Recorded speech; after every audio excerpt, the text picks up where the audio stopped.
Mr. Lennox, can you tell us a little about your background? You know. Well, my background. I came here when I was like 22 years of age.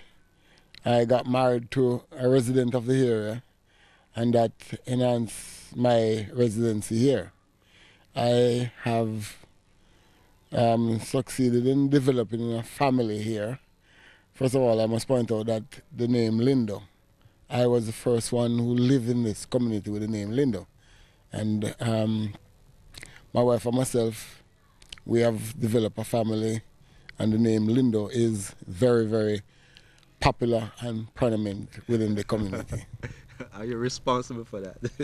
Yes. There are a lot of times that some of the younger folks will see my children as more popular, and sometimes I have to remind them that the origin of the name Linda in Bamboo came from me. I see what you mean.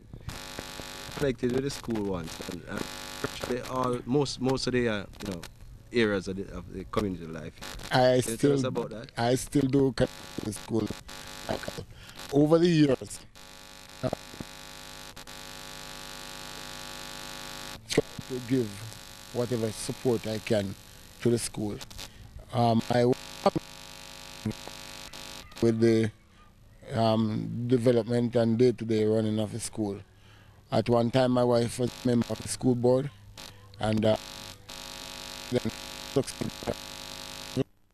It's possible to have a Lindo and the school board because of our close proximity with our residents and the school. Okay. We're always giving whatever support we can to the school. Yes, I know you're a very good community man. If there's anything needing improvement in the area, what would you say it is? Well, first of all, I would like to see some job creation for the youth of this community, because although the trend with the nowadays youth that some of them don't want to be involved in hard work, but I still would like to see some industries being established in the area to create employment for them. We know that we'll have to put them through training and channel them in that direction. On the other hand, I would love to see certain facilities being developed in the Bamboo community and nearer to the square.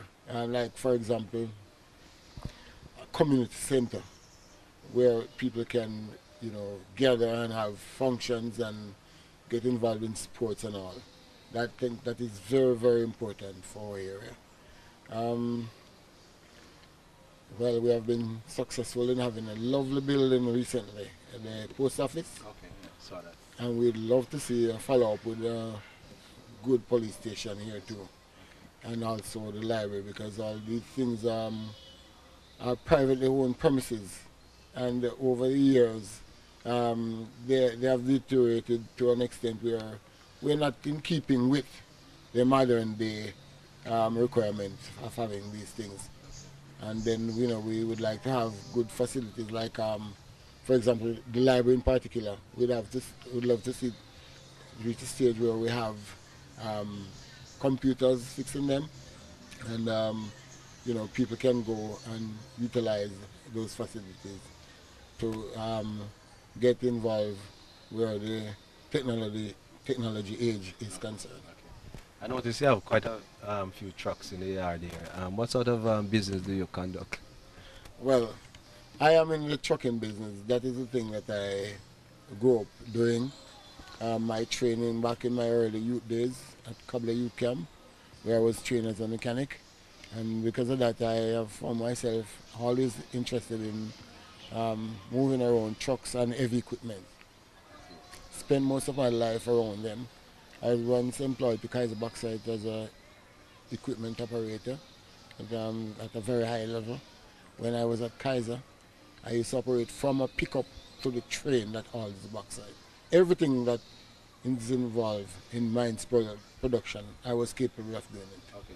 So I can just imagine that most of the people in the parish then would have to deal with you if they own a truck, right? Regardless of where they come from. Most certainly so, Michael. Matter of fact, you talk about in the parish, I take it island wide, because you'll be surprised to know that a remote area like Bamboo, we have people coming in as far as from Westmoreland and up to even Portland to get very scarce truck parts from me at times. Okay, Mr. Linda, we'll be moving on shortly, but before we go, I'd like to ask you, um, what's your impression on the crime situation here in Bamboo? Is there any such thing, or any, what's the crime level, or if there's any?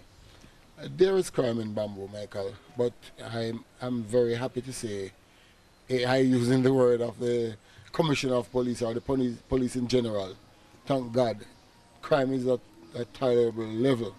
It's only it's a pity that of the situation with Neil Hallen, otherwise called Bigger, when he was abducted and he was killed, and that really brought a lot of sorrow within the wide community, because this young man was a very decent and well-disciplined young man, and this community really miss him.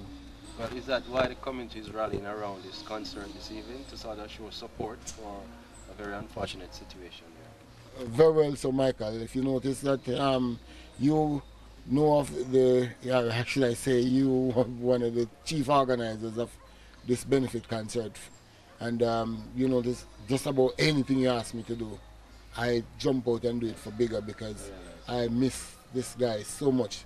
As I say, I joined the whole community in mourning the passing of him in this unfortunate situation.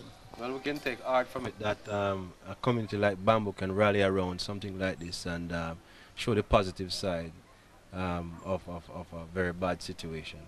Mr. Linda, I would like to thank you for giving us some of your time. And hopefully later on we'll see you at the concert. We're going to be moving around to talk to a few more residents of the area. Thank you very much, Mr. Linda. Thank you very much, sir, and it has been a pleasure talking with you. Thanks.